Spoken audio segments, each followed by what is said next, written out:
In the frozen wilderness of Alaska, the Inuit elders had one unbreakable rule: never hunt beyond the sacred markers. For generations, they spoke of cursed grounds where the ice held ancient secrets and the spirits of the dead wandered beneath the glacier. 23-year-old Kaskae thought these were just old stories meant to keep hunters close to home. He was wrong. When hunger drove him past the forbidden boundary, Kaskae discovered a massive ice cave hidden deep in the glacier. Ancient symbols covered the walls, and something dark was frozen in the blue ice. Something that looked almost human, but not quite. The moment he touched it, the temperature dropped 20 degrees, and back in the village, people began acting strangely. The children stopped speaking, the dogs howled without stopping, and the aurora borealis turned blood red. What ancient evil had Kaskae awakened in that frozen tomb? Before we continue this chilling tale, tell us where you're tuning in from. And if this story grips you, make sure you're subscribed, because tomorrow I've saved something extra spine-tingling for you. The village of Kaktovik sat like a cluster of weathered bones against the endless white expanse of Alaska's North Slope. Here, where the Beaufort Sea met the Arctic National Wildlife Refuge, 73 souls made their living, much as their ancestors had for 1,000 years. The modern world crept in through satellite dishes and snowmobiles, but the old ways still governed the rhythm of life. Kaskae Kanguk stood outside the community center, watching Elder Nuka carve intricate patterns into a massive walrus tusk. The old man's hands moved with practiced precision, each cut deliberate and meaningful. The tusk would become a warning staff, joining the dozen others that lined the elder's modest home. These staffs held the memory of their people, stories carved in ivory that spoke of hunts and hardships, of spirits and sacred boundaries. The ice speaks to those who listen, Elder Nuka said without looking up from his work. His weathered face carried the map of 83 winters, each line a testament to survival in this harsh land. Your grandfather knew this. Your father learned it before the accident took him. Kaskae shifted uncomfortably. At 23, he was caught between worlds. His sister Siku embraced their traditions with the fervor of someone who had found her calling as the village's cultural keeper. She spent hours with the elders, learning songs that had no written form, memorizing stories that stretched back to the time when the world was young. But Kaskae felt the weight of empty bellies and dwindling resources. The caribou herds had changed their migration patterns. Climate change brought warmer temperatures and unpredictable weather. The sea ice formed later and broke up earlier each year, shortening the hunting season for seals and whales. Traditional hunting grounds that had fed their people for generations now yielded little.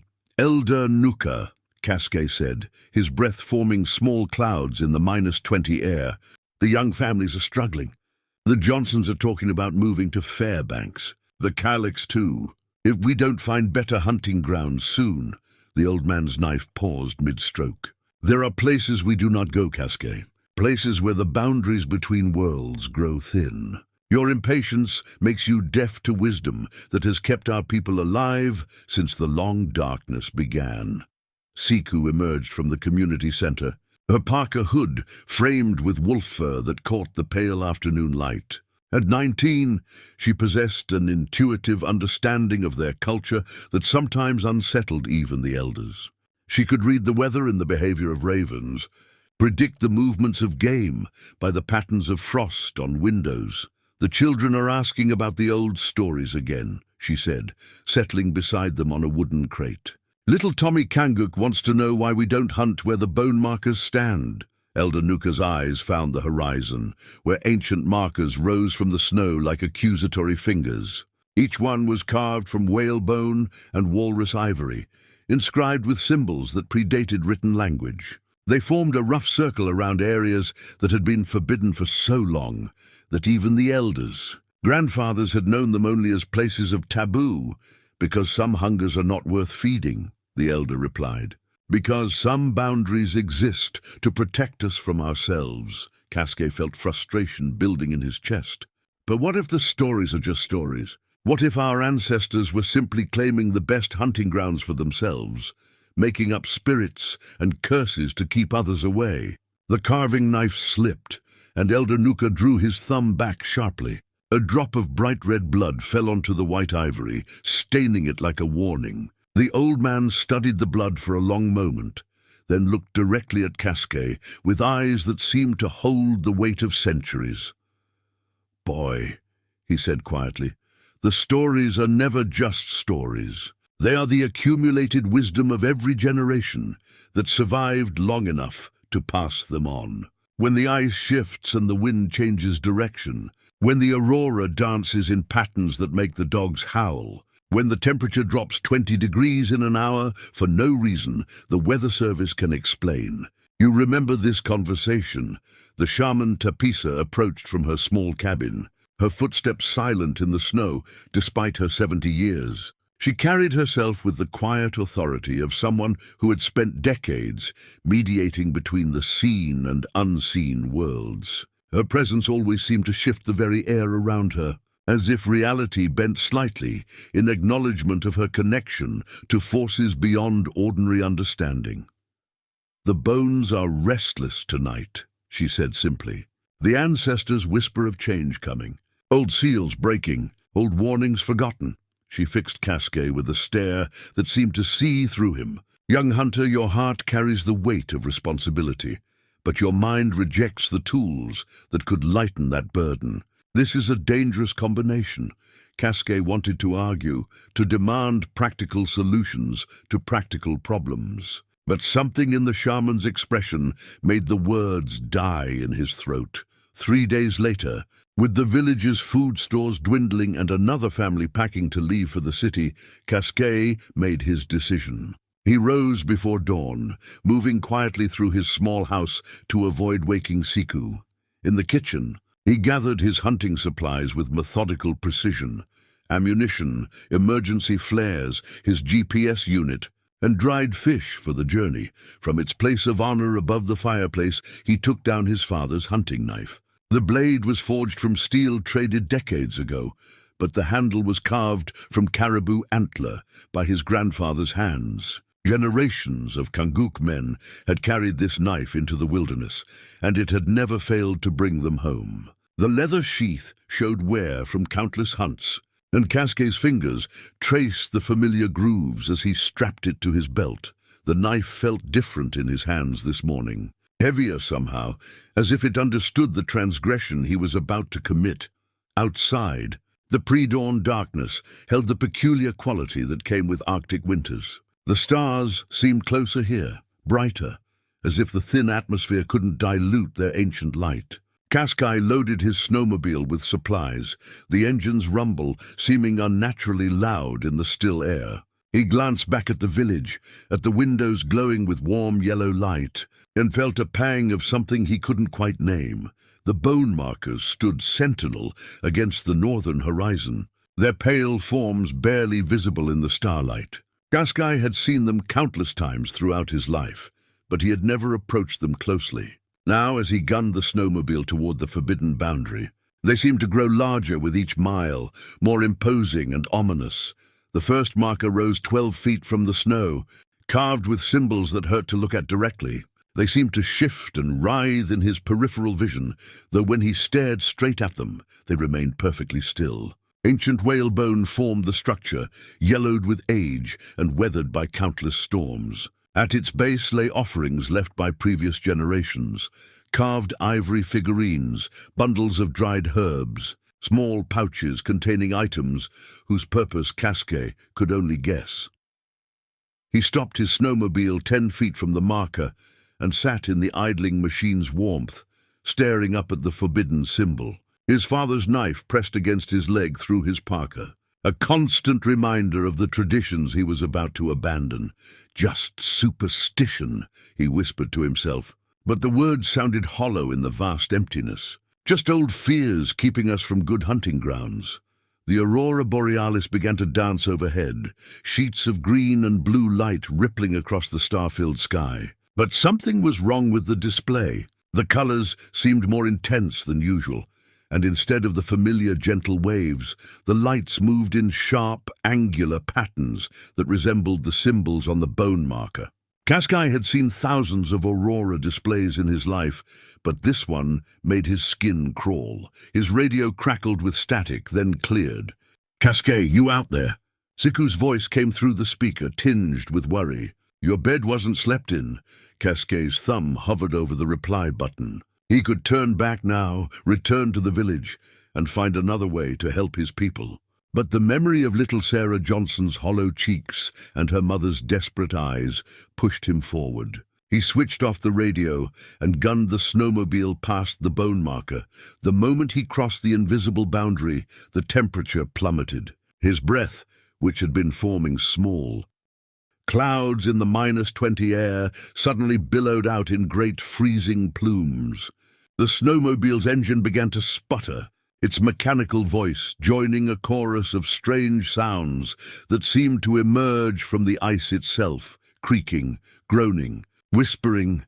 The landscape beyond the markers looked different from the familiar tundra of his childhood hunts. The snow held an odd blue tint, as if lit from within by some phosphorescent source. Strange formations of ice rose from the ground like twisted sculptures, their surfaces reflecting the aurora's light in ways that made them appear almost alive.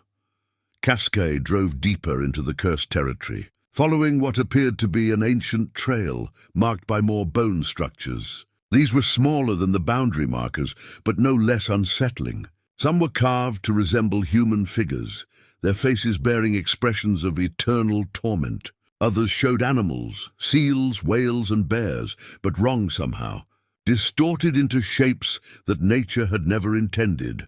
The trail led toward a massive glacier that rose from the tundra like a frozen mountain. As Kaskae approached, he could see that the ice formation was riddled with caves and crevasses, their openings yawning black against the blue-white ice. Some of the openings were natural, carved by wind and time, but others showed clear signs of deliberate construction. Smooth edges, geometric shapes, passages that descended into the glacier's heart with purposeful design.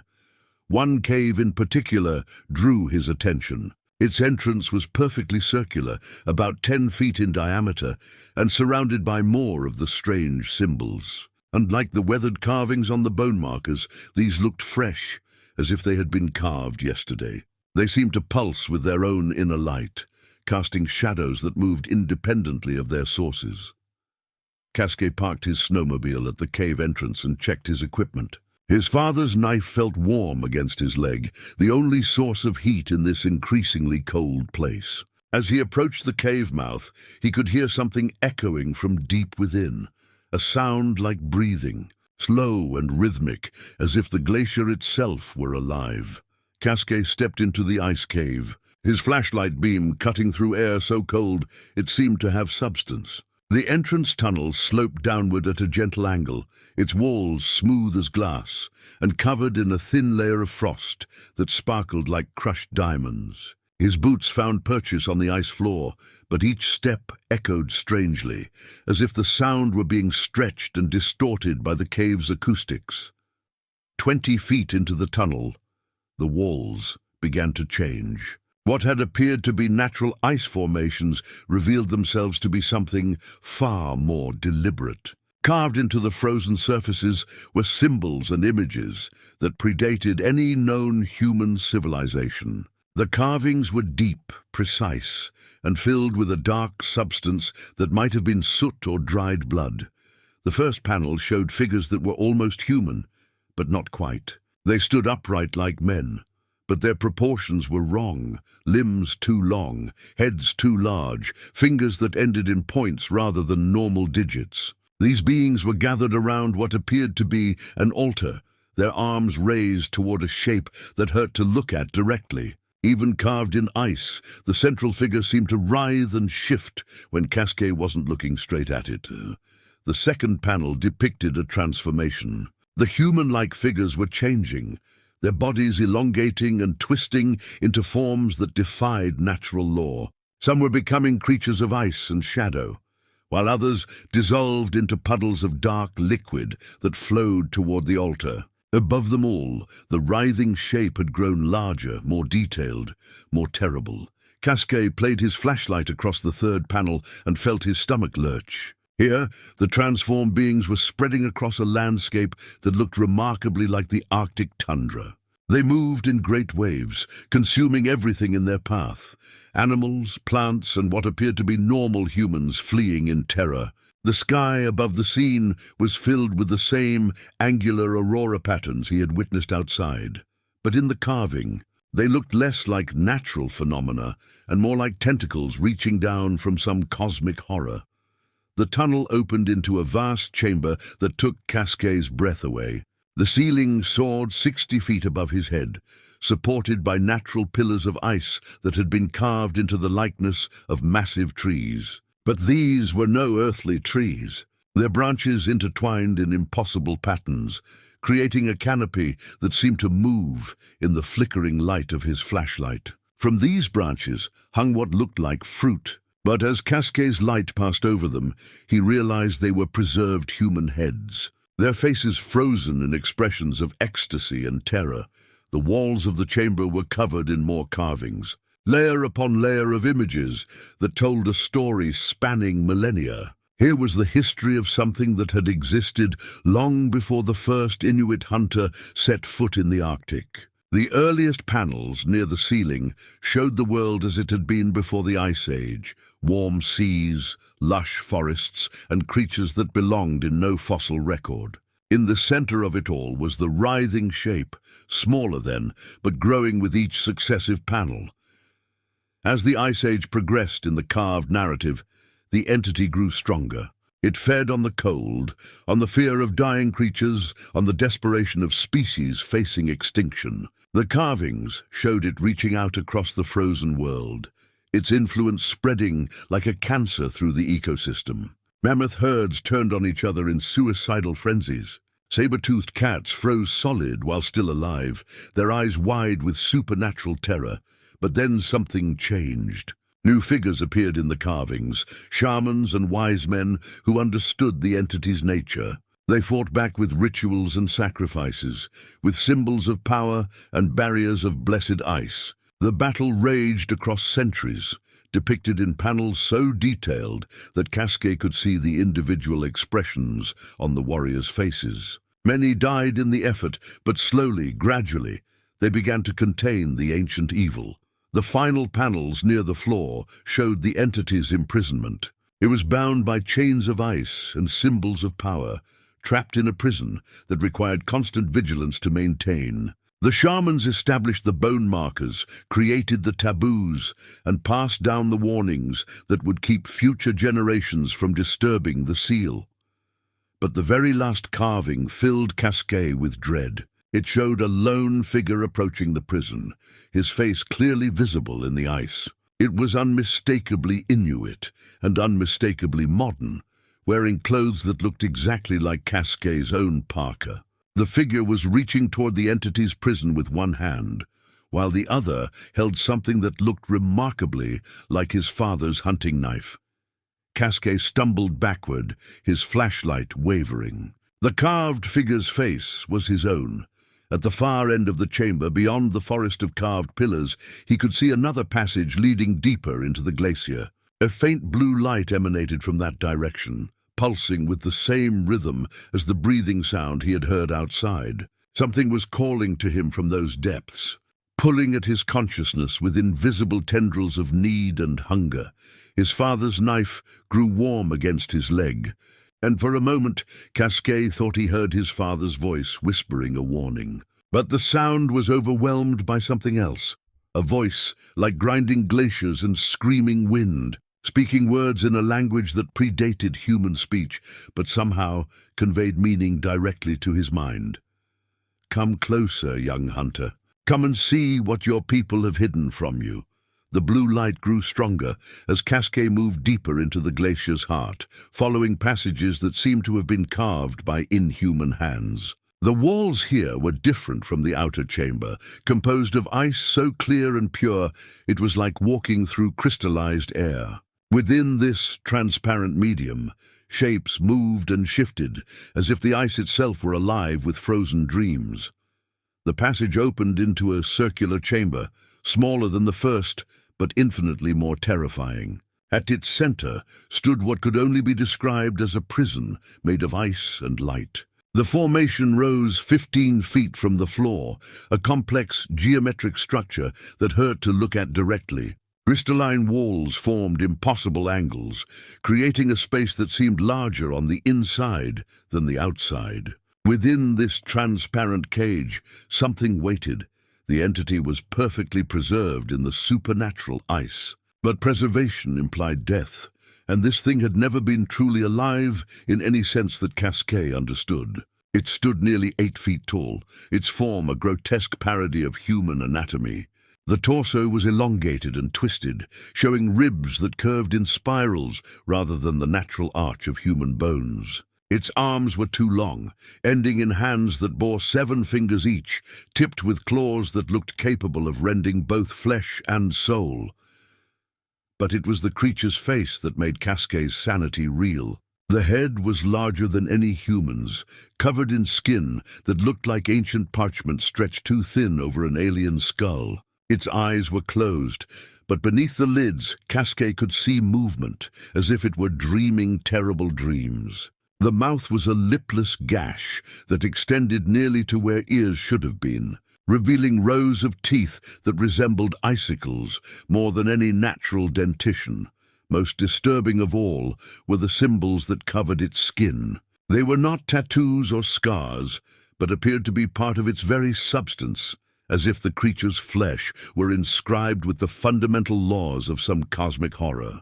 The symbols moved constantly, rearranging themselves in patterns that conveyed meaning beyond human language. Looking at them, Kaskae found fragments of terrible knowledge forcing themselves into his mind.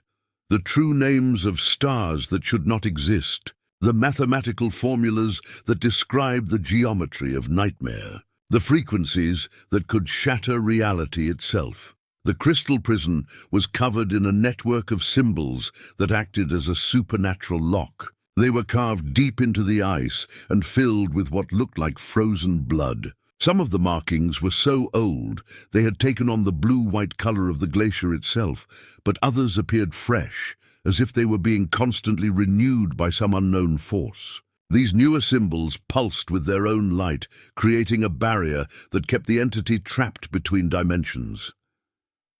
Kaskae circled the prison slowly, his breath coming in short, frightened gasps. The temperature in this chamber was far below anything that should have been survivable, yet he felt no discomfort from the cold. Instead, he felt drawn to the crystalline walls, compelled to reach out and touch the surface that separated him from the ancient evil. As he moved closer, the entity's eyes snapped open. They were not eyes in any conventional sense, but rather windows into an abyss that existed between the spaces of reality. Looking into them was like staring into the void between stars, but worse, because this void stared back with malevolent intelligence. The creature's gaze fixed on Kaskae with the weight of eons. And suddenly the young hunter understood that this thing had been aware of his approach long before he had entered the cave. The entity's mouth opened, revealing the impossibly complex geometry of its throat. No sound emerged, but Kaskae heard its voice anyway, speaking directly into his mind with words that bypassed his ears entirely. "Free me, child of the warm blood. Free me, and I will give your people prosperity beyond measure. The herds will return, the ice will yield its treasures, and hunger will never touch your village again." Kaskae's hand moved toward his father's knife without conscious thought. The blade seemed to vibrate with anticipation, its steel humming with harmonic frequencies that matched the entity's psychic emanations. He could feel the creature's influence creeping into his thoughts like frost, spreading across glass, promising solutions to all his people's problems. "I know your heart, young hunter. I have watched your people struggle while bound by ancient fears. Your elders speak of wisdom, But what wisdom is there in watching children starve when abundance waits behind a barrier of superstition? The knife was in his hand now, its familiar weight somehow different. The blade caught the blue light of the prison and reflected it back in patterns that seemed to resonate with the symbols on the entity's skin. Kaskae realized that his father's hunting knife was more than just a family heirloom. It was a key crafted generations ago for this very moment. One touch, the entity whispered in his mind. One small cut in the crystal, and I will be free to help your people. What harm could there be in helping those you love? Kaskae raised the knife toward the crystal prison, his movements feeling both completely voluntary and utterly compelled. The blade touched the surface of the supernatural ice, and the moment it made contact, spider-web cracks began spreading outward from the point of contact. The symbols that formed the prison's lock flickered and dimmed, their power disrupted by the key they had never been designed to resist.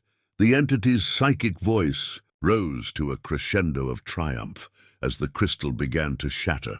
Kaskae fled the glacier cave as cracks of supernatural ice echoed behind him like the breaking of the world itself. His snowmobile roared to life on the third pull, and he raced back toward Kaktovik with the aurora writhing overhead in patterns that now seemed less like natural phenomena and more like the thrashing of some cosmic beast in agony. The bone markers flashed past him in the darkness, their ancient warnings now feeling like accusations. By the time he reached the village, exhaustion had settled into his bones like a physical weight. The familiar lights of home should have brought comfort, but something felt wrong. The yellow glow from the windows seemed dimmer somehow, as if the light itself were being drained of its warmth. Even the street lamps that lined the village's main road flickered with an uncertain rhythm that made shadows dance in ways that shouldn't have been possible. Kaskae parked his snowmobile beside his house and sat in the machine's silence for a long moment, trying to process what had happened in the cave. The memory felt dreamlike, as if it had occurred to someone else. But his father's knife still hung at his side, and its blade now carried a thin coating of frost that refused to melt despite the warmth of his body. Inside, Siku was waiting in the kitchen, her hands wrapped around a cup of tea that had long since grown cold. She wore the small carved amulet their grandmother had given her years ago, a piece of walrus ivory, inscribed with protective symbols that had been blessed by 3 generations of shamans. The charm had always been her comfort in times of uncertainty, a physical reminder of their family's connection to the spiritual world. But now the amulet hung dark and lifeless against her chest. Its usually warm ivory turned cold as winter stone. "Where have you been?" Siku asked, though her voice carried a note of dread that suggested she already suspected the answer. Tapisa came by earlier. She said the spirits were screaming. Kaskae hung his parka on its hook and avoided his sister's eyes. "Just hunting. North sector. Didn't find anything." Siku stood and moved toward him, her movements careful and deliberate. When she was close enough to see his face clearly in the kitchen light, her expression changed to one of recognition and fear. "You went past the markers," she whispered. "I can see it in your eyes. There's something different about you." Before Kaskae could respond, a child's scream pierced the night from somewhere in the village. It was followed by another, then another, until the air was filled with the sound of young voices crying out in terror. But these weren't the normal cries of children having nightmares. These screams carried a note of pure existential horror that made both siblings rush to the window. Outside, they could see lights coming on in houses throughout the village as parents responded to their children's distress. But the children weren't in their beds. They were standing in their yards, scattered across the snow-covered ground like discarded dolls. Their faces were turned toward the northern horizon, toward the glacier where Kaskae had spent his day, and their mouths were open in those terrible, continuous screams. Little Sarah Johnson stood in her family's front yard, wearing only her nightgown, her bare feet buried in snow that should have caused frostbite in minutes. But she showed no signs of discomfort from the cold. Instead, she stood perfectly still, her arms hanging at her sides, screaming at the night sky with mechanical precision. "What did you do?" Siku grabbed her brother's arm, her fingers finding the spots where his parka had been touched by supernatural cold. The fabric crumbled at her touch, dissolving into ice crystals that scattered across the kitchen floor. Through the window, they watched as more villagers emerged from their homes. The adults moved normally, calling out to their children, trying to reach them and bring them inside. But the children remained motionless, their screams creating a chorus that seemed to harmonize with frequencies that human ears weren't designed to process. Elder Nuka appeared at the Johnsons' fence, his weathered hands gripping his newest warning staff. He raised the carved walrus tusk toward little Sarah, and for a moment the child's screams faltered. But then the symbols on Nuka's staff began to smoke and char, burning from the inside out as if touched by invisible fire. The elder dropped the staff and staggered backward, his face pale with the realization that his spiritual protections were not just failing, but being actively corrupted. Siku's protective amulet grew colder against her chest, and when she looked down, she saw that the carved symbols were changing.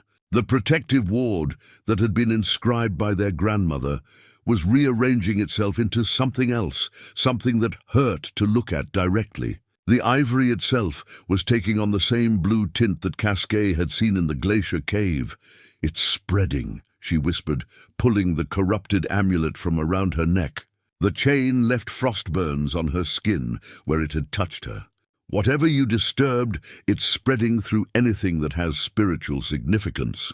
The children's screams suddenly stopped, leaving a silence that was somehow more terrifying than the noise had been. In the sudden quiet, Kaskae could hear something else, a sound like breathing, slow and rhythmic, coming from the direction of the glacier.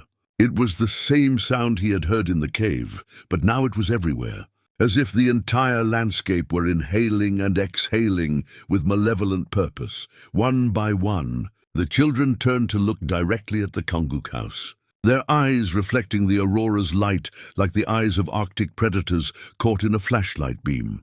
Tapisa sat cross-legged on the floor of her cabin, surrounded by the tools of her trade that had served her family's shamanic lineage for over 2 centuries. Before her lay a collection of carved bone dice, each one inscribed with symbols that connected the physical world to the realm of spirits. These divination bones had guided her through countless spiritual crises, revealing the hidden currents of fate that flowed beneath the surface of ordinary life.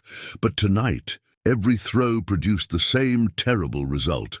Each bone landed with its darkest symbol facing upward: death, corruption, the end of all things. No matter how many times she cast them, no matter what questions she asked, the bones spoke only of doom. Worse still, the symbols themselves were changing as she watched, their familiar meanings twisting into configurations that spoke of horrors beyond the traditional understanding of death.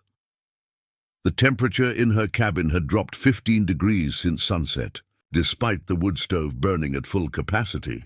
Frost was forming on the inside of her windows, creating patterns that resembled the corrupted symbols appearing on her divination bones. Her breath came out in clouds so thick they obscured her vision, and with each exhalation, she could see shapes moving within the vapor, tiny figures writhing in agony, faces screaming silently in the frozen air. Outside, she could hear the village dogs howling in harmony, with frequencies that made her teeth ache. These were not normal animal sounds, but rather the voices of creatures that had been touched by something from beyond the boundaries of natural law. The howling rose and fell in waves that matched the rhythm of breathing she had begun to hear emanating from the northern glacier. Tapisa reached for her medicine bag, a sealskin pouch that contained the most powerful spiritual tools in her possession. Inside were items that had been blessed by shamans going back 7 generations, eagle feathers that could carry prayers to the spirit world, stones that had been touched by lightning and could channel the power of storms, and dried herbs that could cleanse spaces of malevolent influences.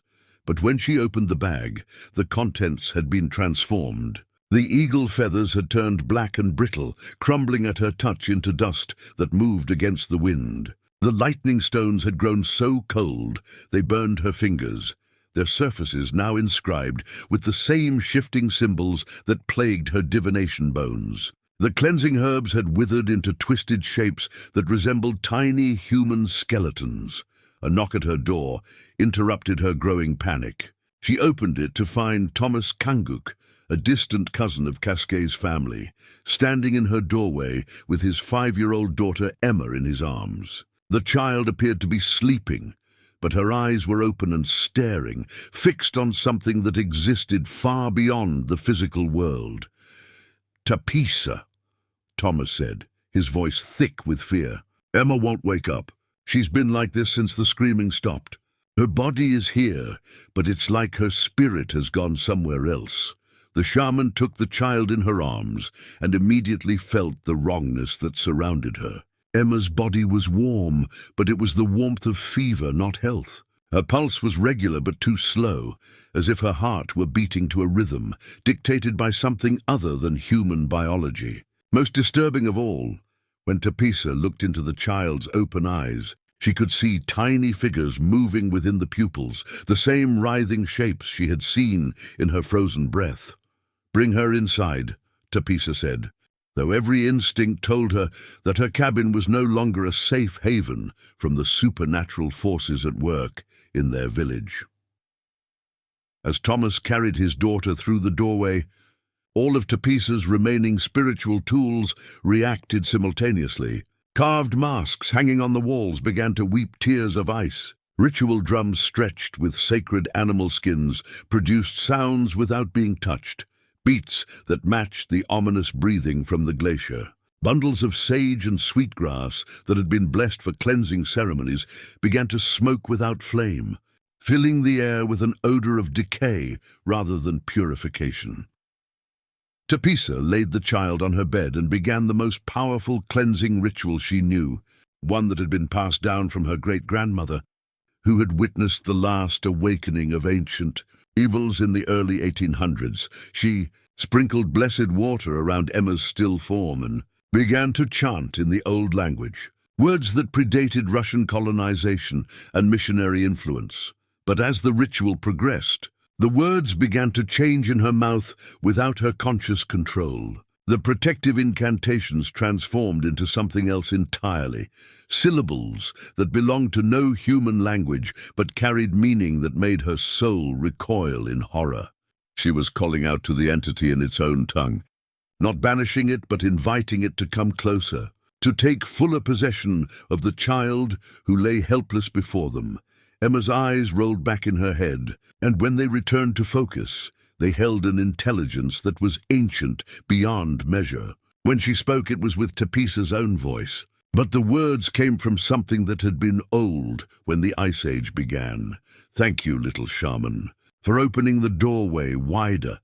Elder Nucka's weathered hands trembled as he pulled the hidden journal from beneath loose floorboards in his cabin. The leather-bound book had been passed down through the eldest of each generation, containing knowledge too dangerous to share through the traditional oral histories. Its pages held the written account of the last awakening, recorded by his great-great-grandfather, who had witnessed horrors that oral tradition could not adequately preserve. The Chronicle, as it was known among the few who were aware of its existence, contained detailed descriptions of the entity's previous escape and the terrible price that had been paid to contain it. Unlike the sanitized legends told to children, these pages described the reality of what happened when ancient evils walked among the living. "Kaskae," Nuka called out as the young man approached his cabin in response to the urgent message Siku had delivered. "Come inside. There are things you must know before it is too late to act." Kaskae entered to find the elder seated at his kitchen table, the forbidden journal open before him. The pages were yellowed with age, and the ink had faded to the color of dried blood. Handwritten text filled every available space, with diagrams and symbols crowding the margins. Some of the writing appeared to have been done in haste, as if the author had been racing against time to record critical information. "You crossed the boundary," Nuka said without preamble. "You found the prison and you broke the seal. Now the Tulimak walks among us again." The name struck Kaskae like a physical blow. Tulimak, the ancient word that meant the one who devours warmth. Hearing it spoken aloud made the temperature in the cabin drop another few degrees. And frost began to form on the journal's pages even as they watched. "My ancestor, Nuka the Truth Keeper, wrote this account in 1847, the elder continued, pointing to a particular passage. "The entity had been stirring for months, corrupting our spiritual protections, turning our own beliefs against us. A young hunter named Kaskae, yes, you were named for him, had ventured past the markers during a harsh winter when game was scarce." The elder read from the chronicle in a voice that grew more strained with each word. "The Tulimak feeds not on flesh, but on the essence of life itself. It consumes warmth, hope, and the connections that bind communities together. Those it touches become extensions of its will, their bodies preserved, but their souls devoured. It spreads like a plague through anything that holds spiritual significance, corrupting our protections and turning them into doorways for its influence." Kaskae sank into a chair as the implications of what he had done settled over him like a burial shroud. How was it stopped before? Nuka turned to another page, one that showed a detailed diagram of the glacier cave system. But this map included areas that Kaskae had not explored, deeper chambers that descended into the Earth's core where the entity's true form was housed.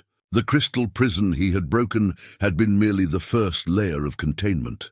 13 shamans gave their lives to create a new binding, Nuka read. They descended into the Tulimak's heart chamber and performed the great sealing, using their own life force to power the spiritual barriers. But the ritual required a key, a focus that could channel their sacrifice into permanent containment.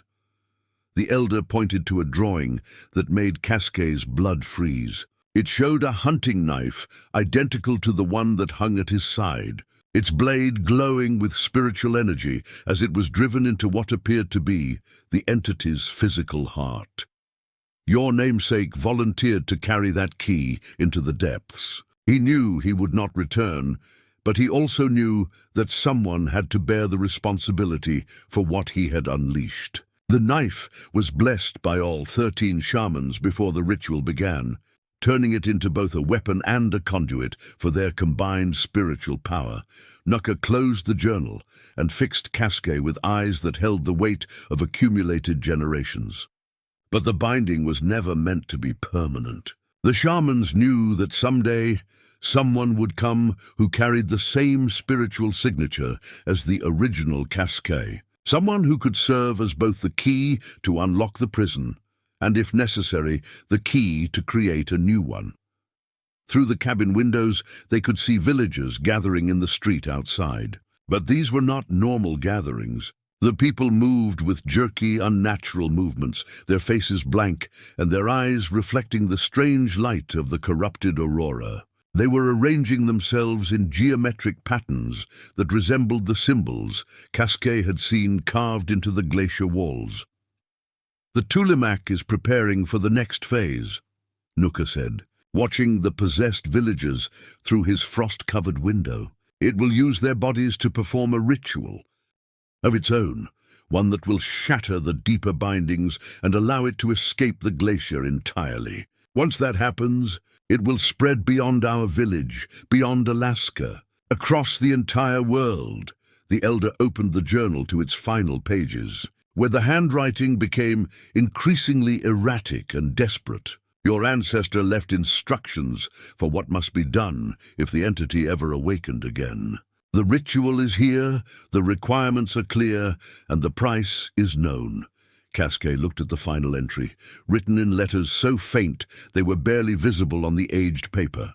The words seemed to burn themselves into his consciousness as he read them. "The key that opens the prison must also lock it again. Blood calls to blood, sacrifice to sacrifice." The Tulimak can only be contained by one who shares the spiritual resonance of its awakener. Outside, the possessed villagers began to move toward the glacier, walking in perfect synchronization despite their different ages and physical conditions. Their footsteps in the snow created patterns that matched the entity's breathing rhythm, each print glowing faintly with the same blue light that had emanated from the crystal prison, the protective. Totems that had guarded Kaktovik for generations stood like silent sentries around the village perimeter. But their benevolent presence had been corrupted into something far more sinister.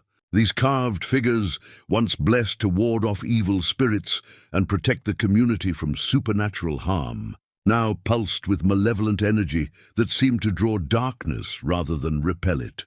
Siku discovered the transformation when she went to check on the totem nearest their house. The carved bear spirit that had protected the Kanguk family for 3 generations now bore a twisted expression of rage and hunger.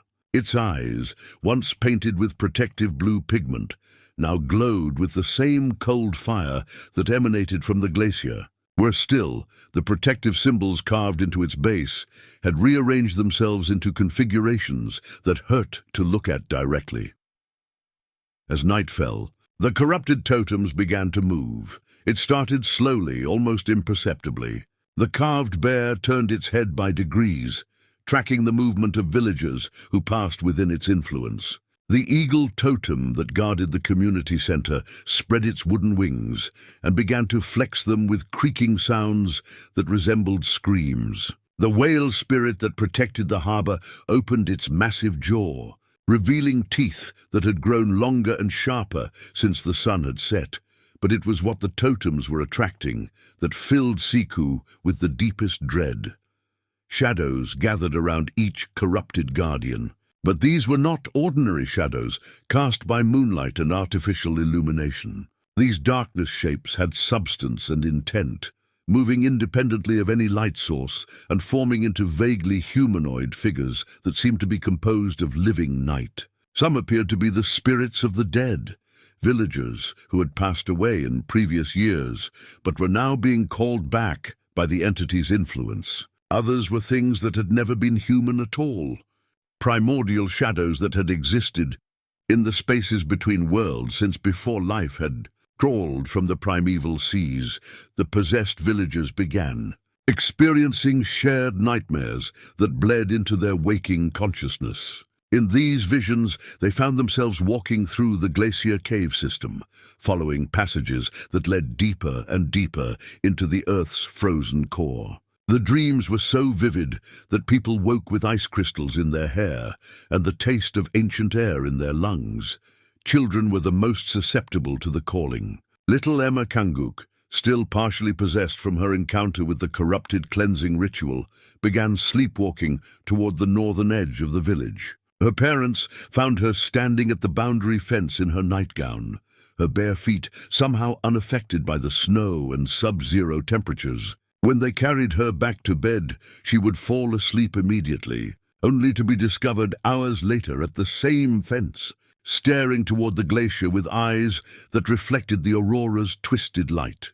Kaskae and Siku took turns patrolling the village throughout the night, working together to intercept the sleepwalkers before they could venture beyond the safety of the community boundaries. But with each passing hour, more villagers succumbed to the entity's influence. The Johnsons, the Calicks, the Petersons. Entire families would emerge from their homes in various states of dress, all walking with the same measured pace toward the forbidden territory. They're not just sleepwalking, Siku observed as they guided Mrs. Peterson back to her house for the 3rd time that night. Look at their eyes. They're aware, but something else is controlling their movements. The woman's eyes were indeed conscious and filled with terror, but her body continued to fight against their restraining hands, driven by a compulsion stronger than her conscious will. When she spoke, her voice carried 2 distinct tones, her own frightened whisper layered beneath something deeper and more ancient. "It's calling us home," she said in her normal voice. Then, in the deeper tone that seemed to come from her chest rather than her throat, we must answer the summons of the Tulimak. By 3 in the morning, Kaskae and Siku had prevented 17 villagers from walking into the wilderness, but they were fighting a losing battle. The entity's influence was growing stronger with each passing hour, and its ability to override human will was becoming more sophisticated. The sleepwalkers were beginning to coordinate their movements, emerging from multiple houses simultaneously and approaching the village boundary from different directions. The corrupted totems served as beacons for the possessed, their malevolent energy providing guidance through the darkness. The shadows that gathered around them grew more solid and more active, reaching out with tendrils of living darkness to touch villagers as they passed. Marking them for the entity's attention, Elder Nuka joined them at the community center, his face grim with the knowledge he carried from the Chronicle. "It's preparing them," he said, watching as another group of sleepwalkers emerged from the residential area. "The Tulimak needs human vessels to perform the ritual that will break its deeper bindings. It's conditioning their minds, making them more receptive to complete possession." As dawn approached, the sleepwalking stopped, but the damage had been done. Nearly half the village had been touched by the entity's calling, and each contact had strengthened the supernatural connection. The corrupted totems now stood completely transformed, their protective nature inverted into something that would draw evil rather than repel it. And in the growing light of the Arctic morning, Kaskae could see that the glacier itself had changed. The ice formation was larger than it had been the day before, as if it were growing, spreading its frozen influence across the tundra like a supernatural cancer. Siku found Kaskae sitting alone in their kitchen at dawn, staring at their father's hunting knife with the weight of terrible knowledge in his eyes. She had known since childhood that her brother carried the responsibility of their family's survival, but now she understood that his burden extended far beyond their small village. "I know what you did," she said quietly, settling into the chair across from him. "And I know what it means." Kaskae looked up at her with surprise and guilt warring in his expression. Elder Nuka showed me the Chronicle," she interrupted. "The passage about the blood seal ritual. The requirements for creating a new binding." She reached across the table and placed her hand over his. "You can't do this alone. The ritual described in the Forbidden Journal required components that existed in only a few places on Earth. Ice that had never known sunlight, blood from one who had been touched by the entity's influence, and most critically, a willing sacrifice from the bloodline that had awakened the ancient evil. But gathering these elements would require someone to venture into places where the Tulimak's corruption was strongest. "The ice is easy enough," Siku continued, pulling out a rough map she had drawn based on the Chronicle's descriptions. "There are deep caves beneath the glacier where sunlight has never penetrated. But the other requirements—" She paused, studying her brother's face. "The ritual needs blood from someone the entity has marked as its own." Kaskae understood immediately. His blood had been changed by his contact with the crystal prison, infused with the same supernatural essence that powered the entity's influence. He was no longer fully human in the spiritual sense, but something caught between the natural and supernatural worlds, and the willing sacrifice, he said, his voice barely above a whisper. Siku's smile was sad but determined. "The Chronicle is very specific about that. It must be someone who shares the Awakener's spiritual essence, but has not been directly corrupted. Someone whose connection to the family line is strong enough to anchor the binding ritual." They spent the morning gathering the materials needed for their desperate mission. From Elder Nuka, they obtained vials of blessed water that had been prepared before the corruption began. From Tapisa's abandoned cabin, they retrieved what remained of her uncorrupted spiritual tools: a bone needle for carving ritual symbols, dried herbs that could mask their scent from supernatural senses, and strips of sealskin that could be used to bind objects with spiritual significance. But the most important component was something Siku had hidden since their grandmother's death: a small pouch containing soil from the graves of their ancestors.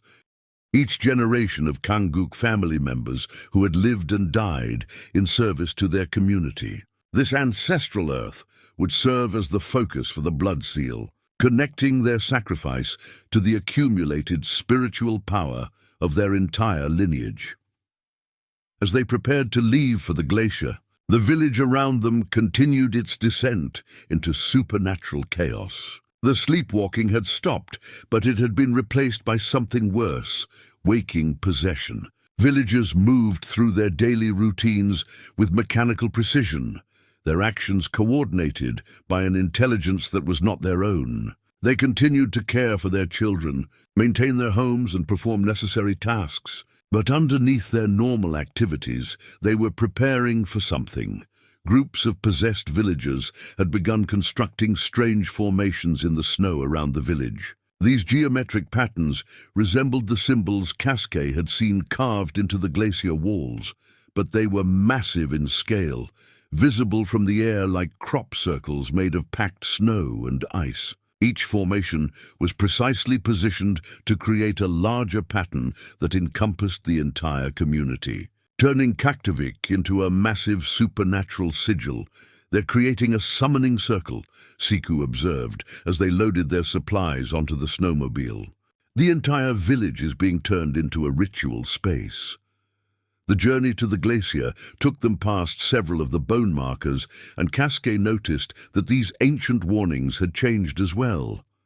The symbols carved into their surfaces were moving, rearranging themselves into new configurations that seemed to welcome rather than warn. Some of the markers had grown taller, their whalebone structures extending upward like fingers reaching toward the corrupted aurora that danced overhead even in daylight. As they approached the glacier, the temperature dropped far below what their equipment registered as survivable. But neither sibling felt discomfort from the cold. Instead, they felt a strange warmth emanating from the ritual components they carried, as if the ancestral soil and blessed materials were protecting them from the supernatural chill.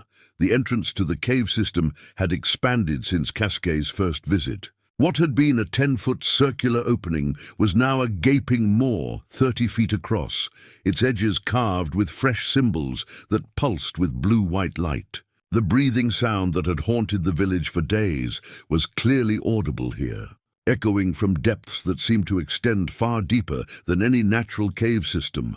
"Once we go down there," Siku said, checking her pack one final time, "there won't be any coming back. Not for both of us."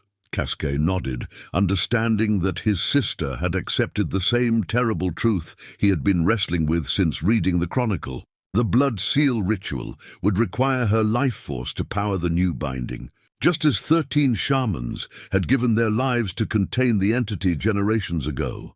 Together, they descended into the heart of the glacier, carrying the tools of their ancestors' sacrifice toward a confrontation with an evil that predated human civilization.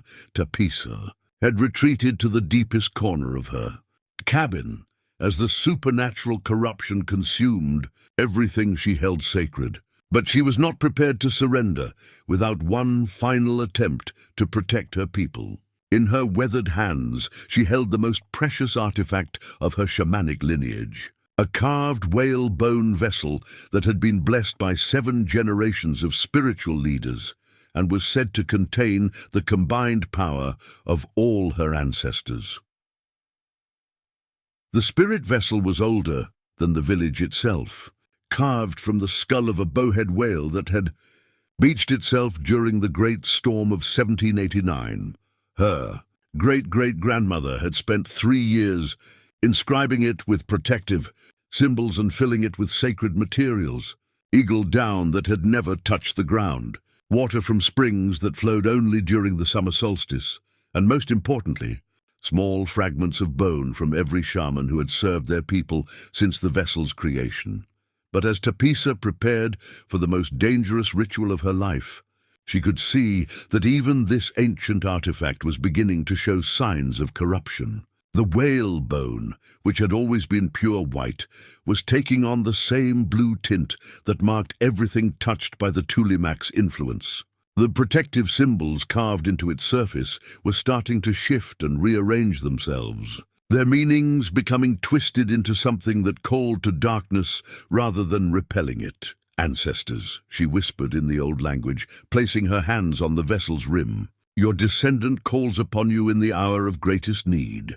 The ancient enemy walks among us again, and the barriers between worlds grow thin. Guide me in this final working." The ritual Tapisa was attempting had been forbidden for over a century because of its terrible cost. To commune with the ancestral spirits and channel their combined power, a shaman had to temporarily sever their own connection to the living world. It was a process that few survived, and those who did were forever changed. Existing partway between life and death, she began by burning the last of her uncorrupted sage, creating smoke that filled the cabin with the scent of purification. But as the ritual progressed, the smoke began to take on the metallic tang of blood and the musty odor of ancient graves. The ancestral spirits were responding to her call, but they were not coming alone. The first to manifest was her grandmother, appearing as a translucent figure composed of Arctic light and shadow. The old woman's spirit looked exactly as Tapisa remembered her from childhood: silver hair braided with eagle feathers, hands permanently stained with the pigments used in spiritual artwork, eyes that held the wisdom of decades spent mediating between worlds. "Child," her grandmother's spirit said, her voice like wind across ice, "you call us at a dangerous time. The boundaries are weak, and darker things than us can cross through the openings you create." More ancestral spirits began to appear around the cabin.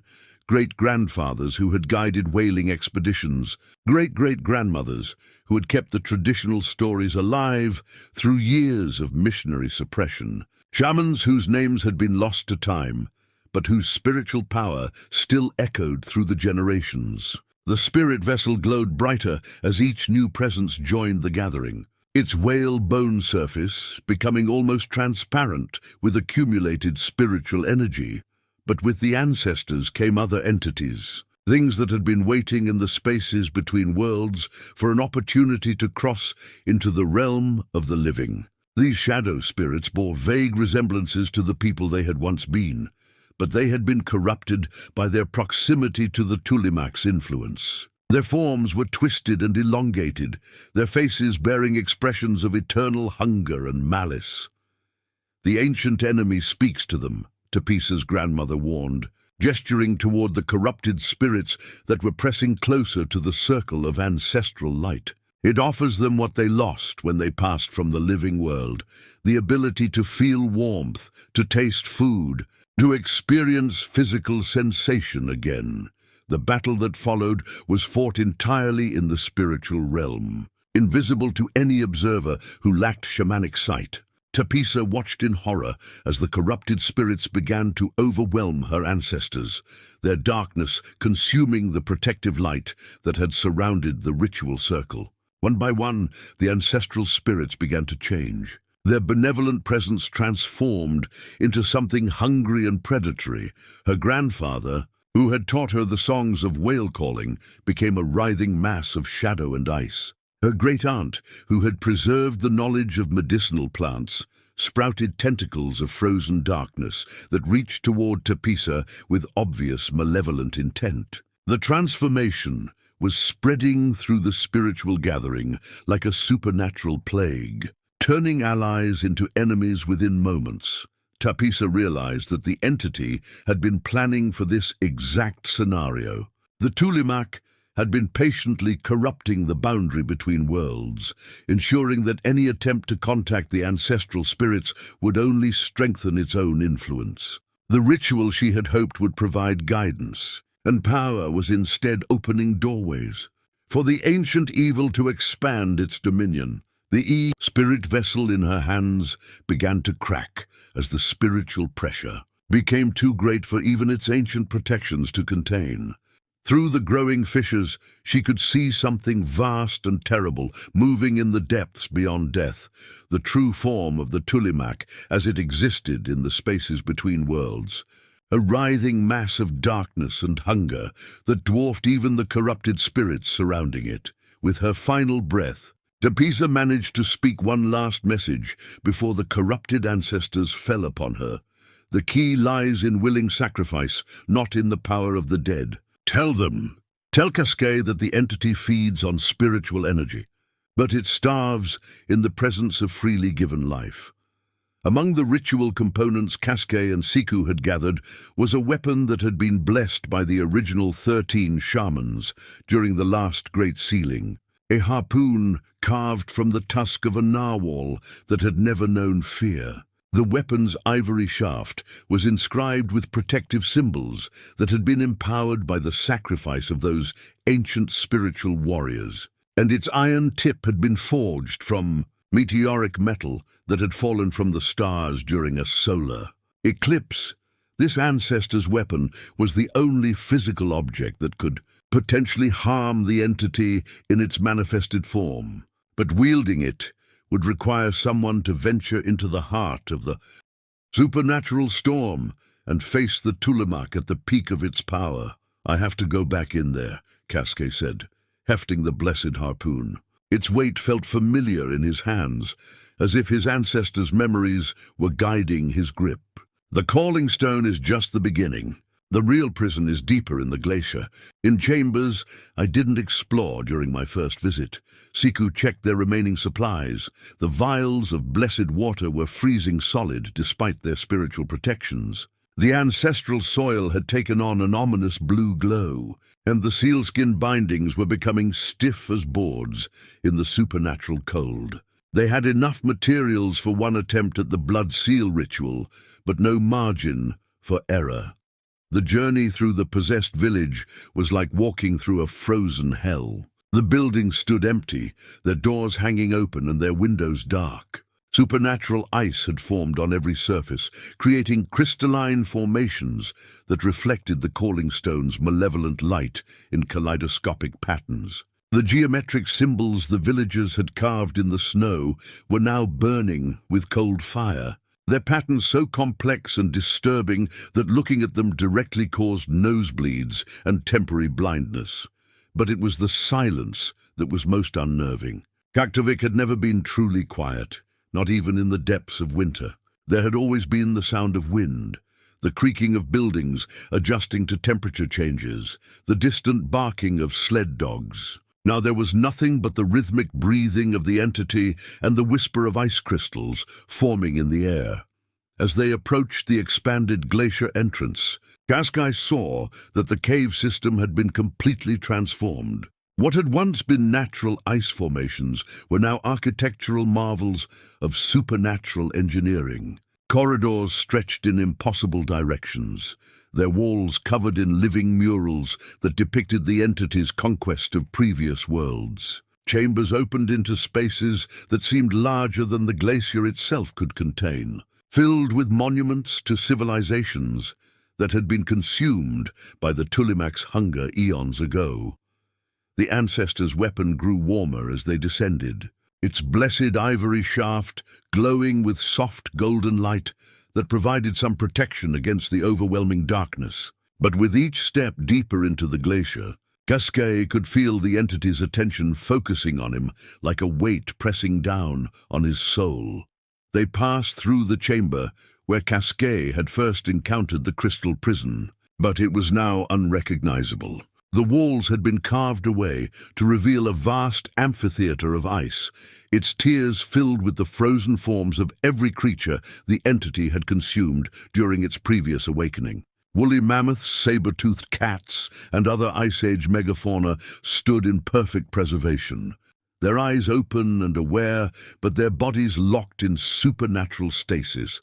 At the center of this macabre museum sat something that made Kaskae's blood freeze in his veins, the perfectly preserved form of his namesake, the hunter who had awakened the entity in 1847.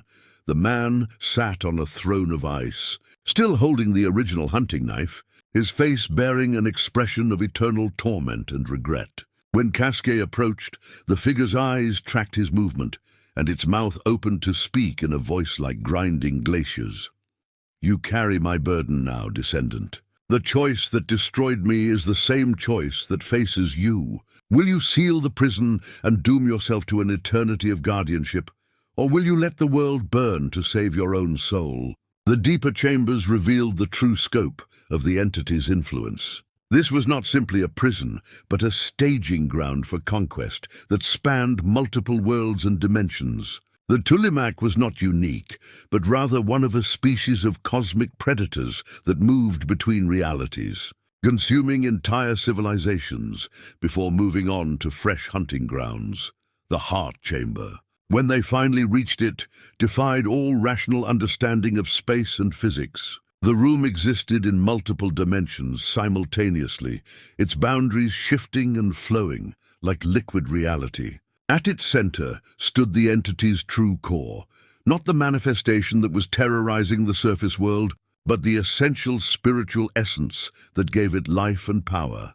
This core resembled a massive heart made of dark ice and living shadow, beating with a rhythm that matched the breathing sounds they had been hearing for days. Around it floated dozens of smaller hearts, the spiritual essences of every world the entity had consumed. Each one pulsed with the dying light of civilizations that had been reduced to nothing more than fuel for the Tulimak's existence. The ancestors' weapon hummed with anticipation as Kaskae raised it toward the entity's heart. But he knew that a single strike, no matter how well aimed, would not be enough to destroy something so ancient and powerful. The blood seal ritual would have to be performed here, in the presence of the entity's core, using components that had been blessed by their ancestors and empowered by willing sacrifice. The entity's heart chamber contained more than just the Tulimak's spiritual core. Embedded in the walls were formations of supernatural ice that had captured and preserved moments of the creature's existence spanning millions of years. These memory fragments existed as frozen tableaux, three-dimensional scenes that could be observed and even experienced by those who possessed the spiritual sensitivity to interpret them. As Kaskae approached one of these memory ice formations, the preserved moment activated, drawing him into a vision that felt more real than his current physical existence. He found himself standing on a world that had never known cold, where cities of crystal and light stretched toward skies filled with three different colored suns. The inhabitants of this ancient civilization resembled humans, but their technology and spiritual development had advanced far beyond anything Earth had ever achieved. But even there, mastery of energy and matter had not protected them from the Tulimak's hunger. The vision showed the entity's arrival, a darkness that fell from the spaces between stars, bringing with it a cold that was more than physical. This supernatural winter had consumed their technology, frozen their energy sources, and turned their greatest achievements into weapons against them.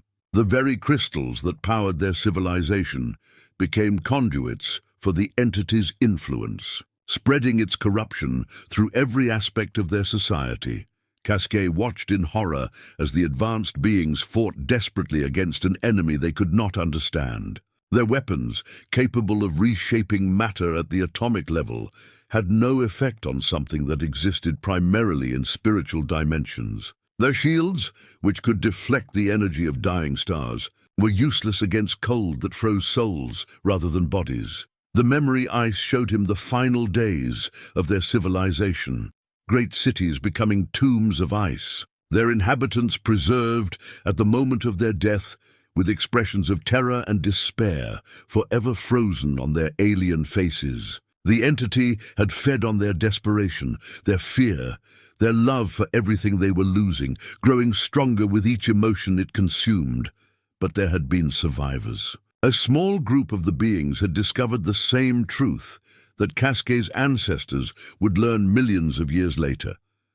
The entity could be contained through willing sacrifice. The final scenes in the memory ice showed these survivors performing a ritual that bound the Tulimak in chains of their own life force, trapping it in a prison that would eventually drift through space until it crashed on the primordial Earth during the planet's ice age. Another formation of memory ice revealed the entity's consciousness during its long imprisonment. Unlike mortal creatures, the Tulimak did not simply endure captivity. It had spent eons studying its prison, learning the weaknesses of every binding and planning for its eventual escape.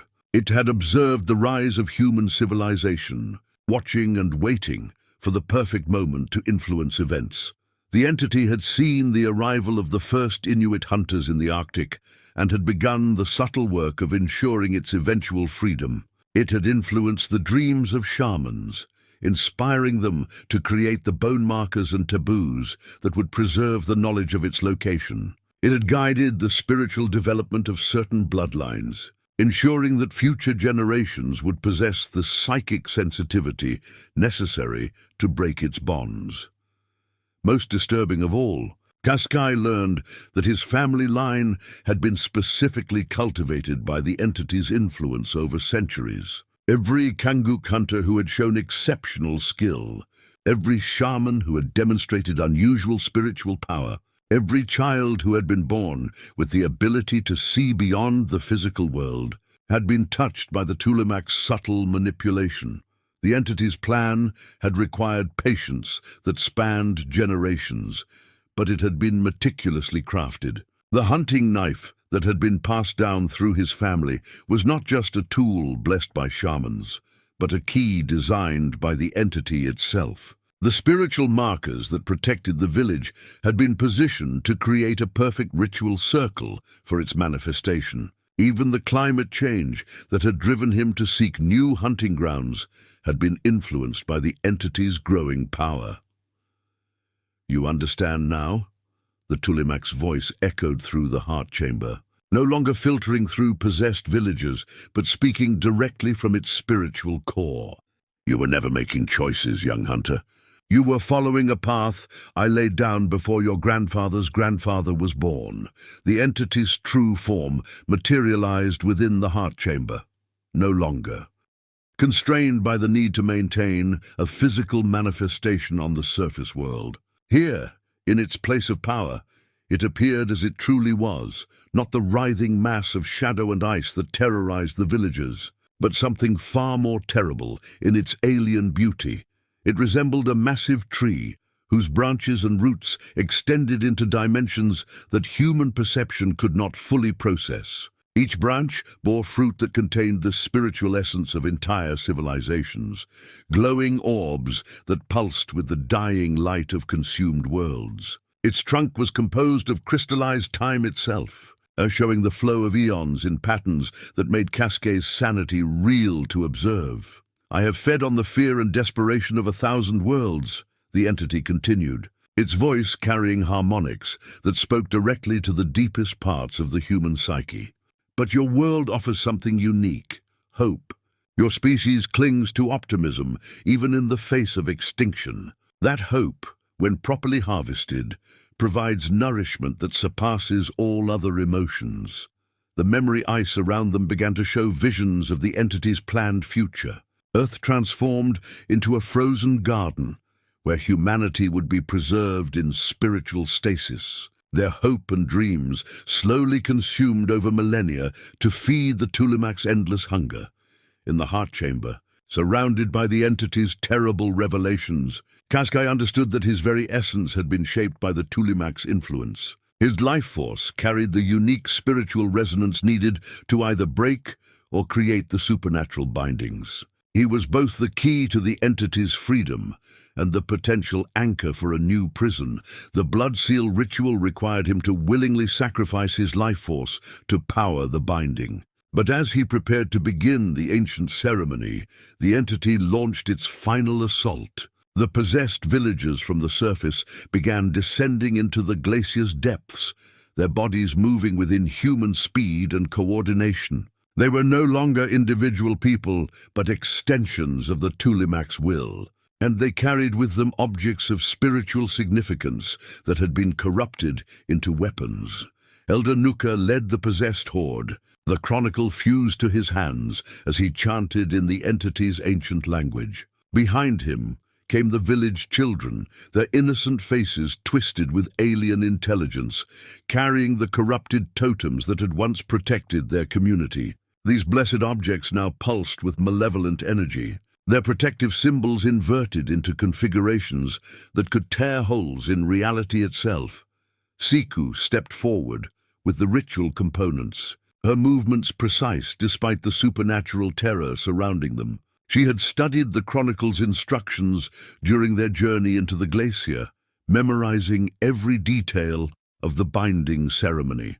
The ancestral soil glowed with golden light as she poured it into a circle around the entity's heart, each grain carrying the accumulated spiritual power of their bloodline. The binding must be anchored by willing sacrifice, she said, her voice carrying over the entity's psychic roar of fury. But it also requires the participation of the awakener.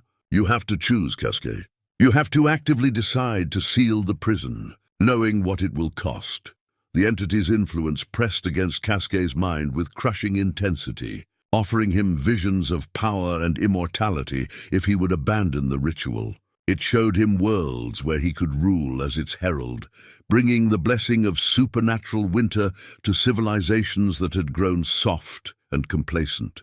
It promised him the ability to save his village and his people, to ensure they never faced hunger or hardship again. But the memories stored in the heart chamber had shown him the truth of such promises. Every world the entity had consumed had begun with similar offers of prosperity and protection. The Tulimak fed on hope and dreams, but it could only consume them after they had been fully experienced and then lost.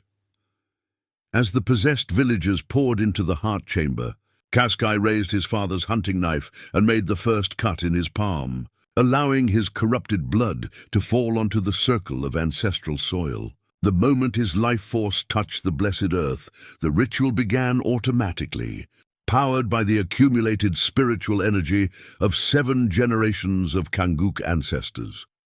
The entity's true form writhed in fury as supernatural chains began to manifest around its heart core.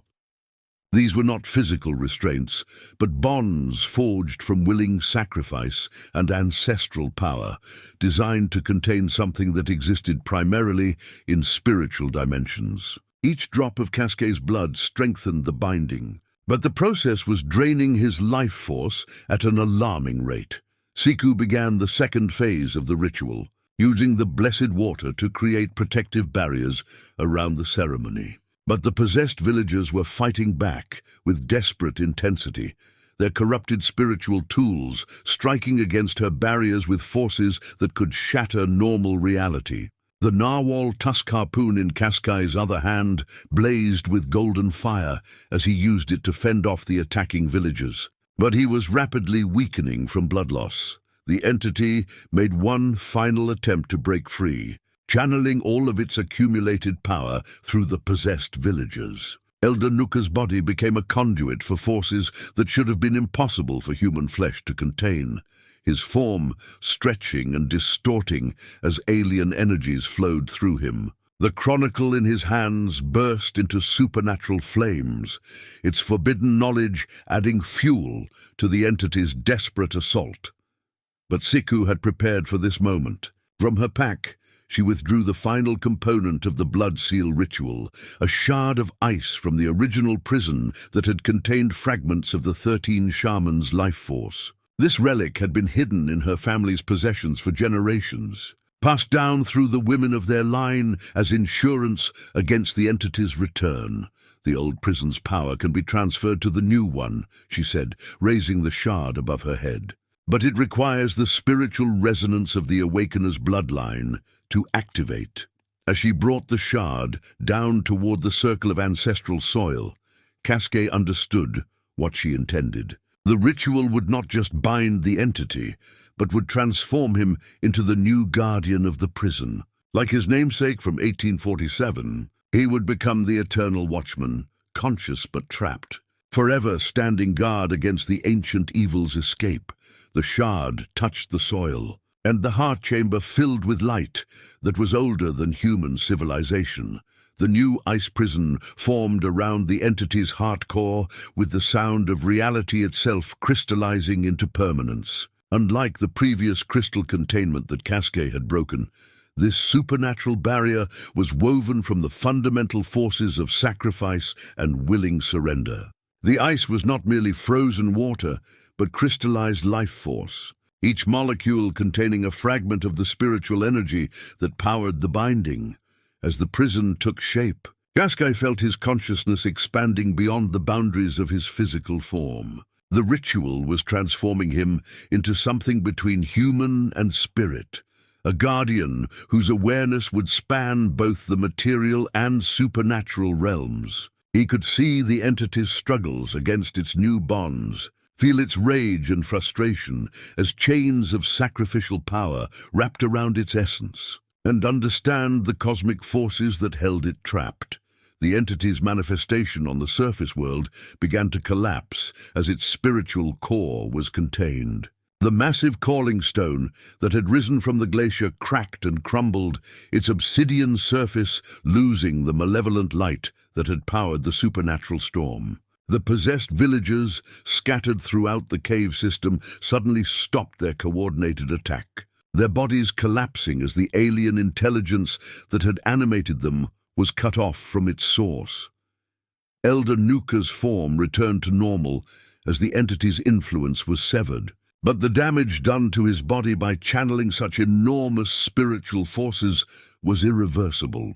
He aged decades in moments, his hair turning white and his hands becoming gnarled with arthritis that had been held at bay by supernatural energy. The chronicle fell from his grasp, its pages now blank as the forbidden knowledge contained within was absorbed into the new prison's structure.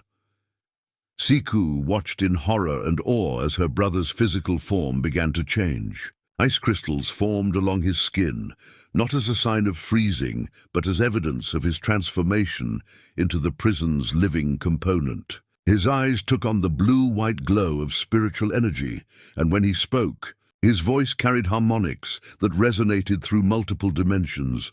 "I can feel it fighting," Kaskae said, his words echoing strangely in the heart chamber. "The binding is strong, but it requires constant vigilance. The moment the Guardian's attention wavers, the entity will begin to work at weakening the chains." The supernatural blizzard on the surface was dissipating, its winds calming as the entity's power was redirected into struggling against its new containment. The aurora patterns that had been twisted into alien configurations began to return to their natural beauty, sheets of green and blue light dancing across the sky with the familiar grace that had comforted Arctic peoples for millennia. But the victory came at a terrible cost. The new ice prison required Kaskae's life force as its power source, drawing on his spiritual essence to maintain the barriers that held the ancient evil. He would remain conscious and aware, but trapped within the supernatural ice, experiencing time differently than normal humans. Minutes would feel like hours, years would pass like days, and decades would blur together in an endless cycle of vigilant watching. Siku placed her hand against the crystalline wall that now separated her from her brother, feeling the warmth of his life force pulsing beneath the supernatural ice. He was still alive, still himself, but transformed into something that could exist in both the physical world and the realm of spirits simultaneously. "The village," she asked. "What happens to the people who were possessed?" Kaskae's consciousness, now expanded beyond normal human limitations, could perceive the condition of every villager who had been touched by the entity's influence. "They will recover," he said, though his voice now carried the weight of someone who was no longer entirely human. The corruption was not permanent.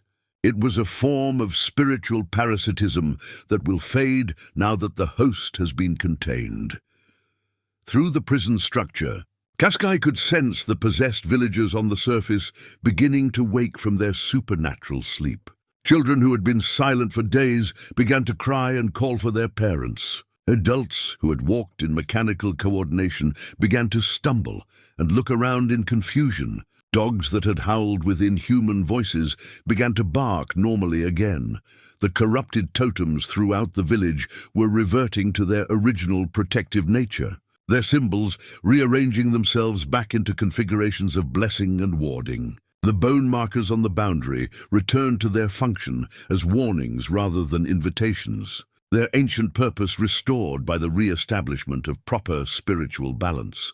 But the new prison was different from its predecessor in one crucial way. Where the original binding had been powered by the deaths of 13 shamans, this containment drew its energy from a living sacrifice. Kaskae's consciousness would serve as both the power source and the early warning system. Able to detect any attempts by the entity to escape or corrupt the barriers, Siku understood that she would be the last person to speak with her brother in his human form. Once she left the heart chamber, the transformation would be complete, and he would become the eternal guardian described in the Chronicle's prophecies. "I will make sure the village remembers," she promised, tears freezing on her cheeks in the supernatural cold. "Your sacrifice will become part of our stories, our traditions. Future generations will know the price that was paid to keep them safe." The new ice prison pulsed with gentle light, its crystalline structure beautiful despite the terrible purpose it served. Within its depths, the entity's dark heart beat with frustrated rage, held in check by bonds that would endure as long as the Guardian's will remained strong. Within the crystalline walls of his new prison, Kaskae existed in a state that transcended normal human consciousness. His awareness had expanded to encompass not only the physical glacier, but also the spiritual dimensions that surrounded it, making him simultaneously guardian, prisoner, and sentinel. This eternal watch was both his burden and his purpose, an existence that stretched beyond the normal boundaries of life and death. Time flowed differently in his transformed state. He experienced moments with crystalline clarity, while decades compressed into brief interludes of contemplation. He could perceive the slow movements of the glacier as it shifted and changed over the years, feel the subtle variations in temperature as seasons cycled past, and sense the approach of any living thing that ventured near the forbidden territory. Most importantly, he could monitor the entity's constant attempts to escape its new containment. The Tulimak had not accepted defeat gracefully. It pressed continuously against the bonds of sacrificial power, probing for weaknesses, testing the strength of each spiritual chain that held it trapped. Sometimes it would remain dormant for months, lulling Kaskae into a false sense of security before launching sudden, violent assaults against the prison's structure. But Kaskae was ready for these attacks. His consciousness had been specifically shaped by the binding ritual to counter the entity's escape attempts. When the ancient evil pressed against the barriers, he pressed back with equal force. When it tried to corrupt the prison's spiritual foundations, he reinforced them with his own life essence. The struggle was exhausting and eternal, but it was also strangely peaceful in its predictability. Through his expanded awareness, Kaskae watched the village of Kaktovik slowly recover from the supernatural crisis. The possessed villagers awoke from their alien dreams with varying degrees of memory about what had transpired. Some remembered nothing more than strange nightmares and a period of lost time. Others retained fragmented impressions of walking through impossible ice caverns and participating in rituals they could not understand. The children recovered most quickly, their natural resilience allowing them to adapt to the return of normalcy without dwelling on the horrors they had witnessed. Little Emma Kanguk began speaking again within days of the binding, though she occasionally mentioned seeing her uncle Kaskae in dreams, where he stood guard against monsters made of living shadow. Elder Nuka, despite his physical deterioration from channeling the entity's power, became the village's new keeper of dangerous knowledge.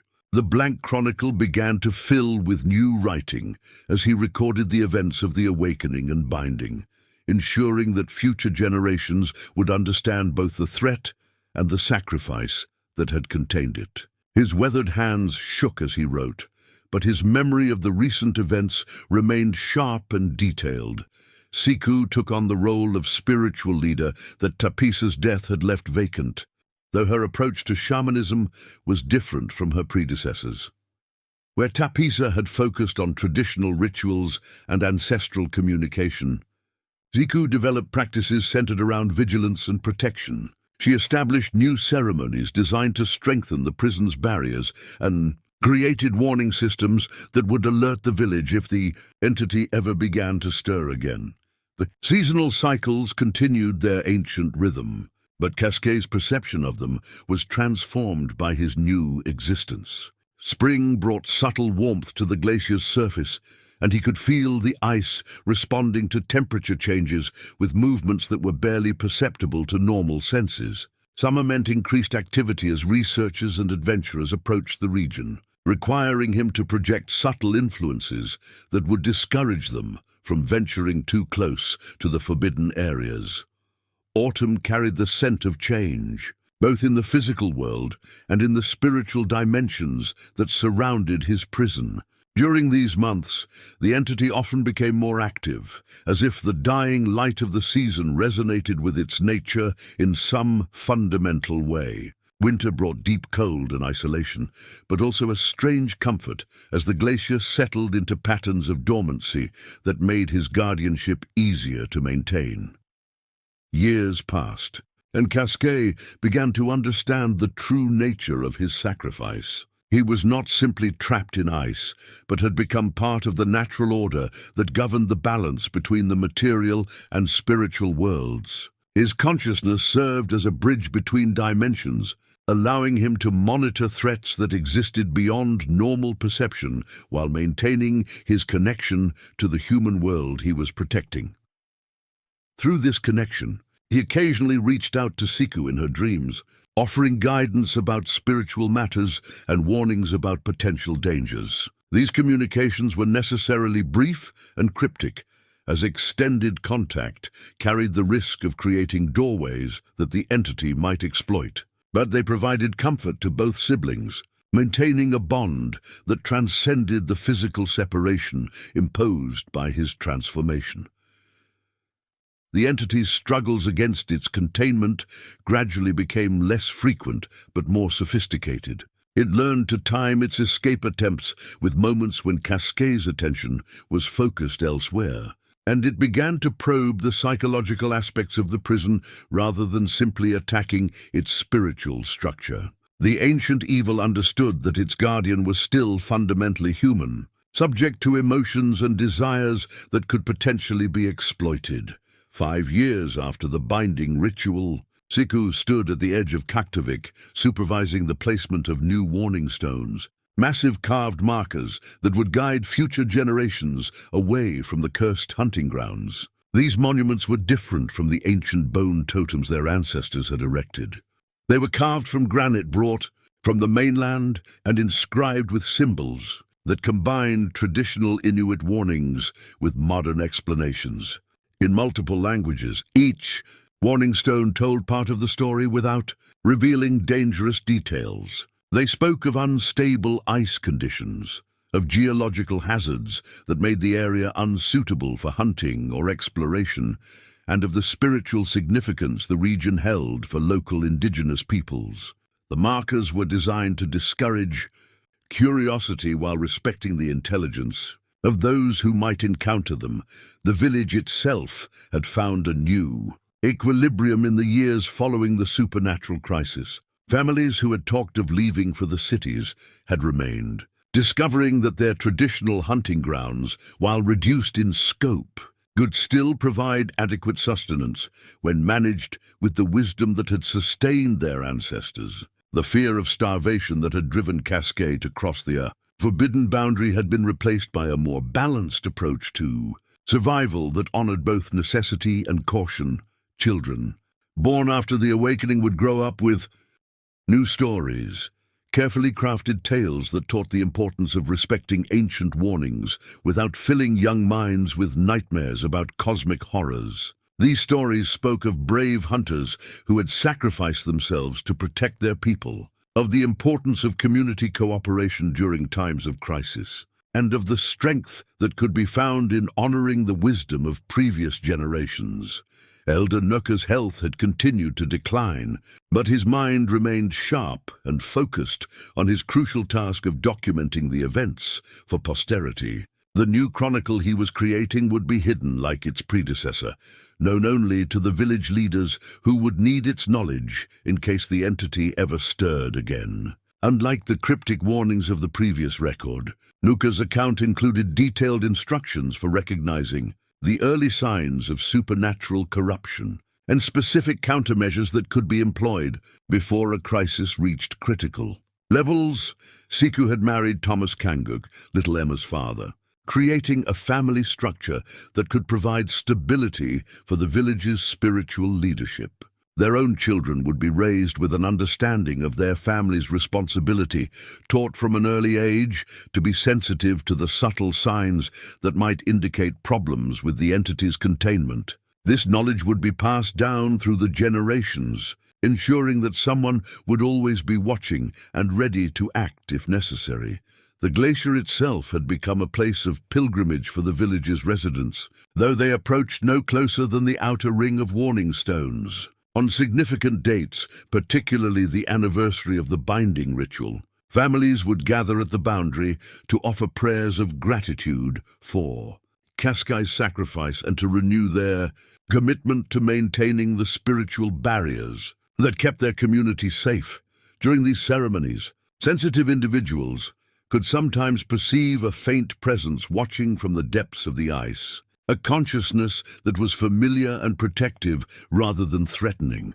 These encounters reinforced the village's understanding that their guardian was still present, still vigilant, and still connected to the community he had died to protect.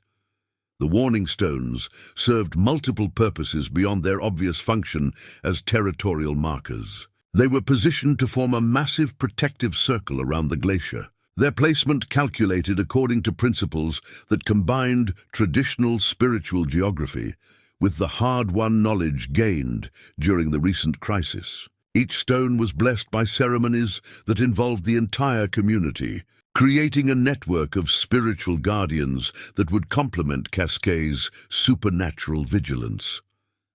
Weather patterns in the region had returned to normal, but the village had developed new traditions around seasonal observations. Changes in wind direction, unusual aurora formations, or unexplained temperature fluctuations were now carefully monitored and recorded, creating an early warning system that could detect supernatural disturbances before they became dangerous. The story of the Tulimak's awakening and binding had become the central legend of Kaktovik, told and retold with the kind of careful attention to detail that ensured its preservation across generations. But unlike many legends that grew more fantastic with each telling, this story was deliberately kept accurate and somber, its purpose being education rather than entertainment. As Siku placed her hand on the final warning stone, feeling the warm pulse of protective energy that flowed through the granite, she whispered a promise that had become ritual. We remember, we watch, we guard against the return of ancient hungers. The stone responded to her touch with a gentle vibration that seemed to acknowledge her words, and for a moment she could have sworn she felt an answering pulse from the direction of the glacier, where her brother maintained his eternal vigil against the darkness that dreamed of consuming the world. The balance had been restored. The warnings were in place, and the guardians, both living and transformed, stood ready to protect future generations from the mistakes of the past.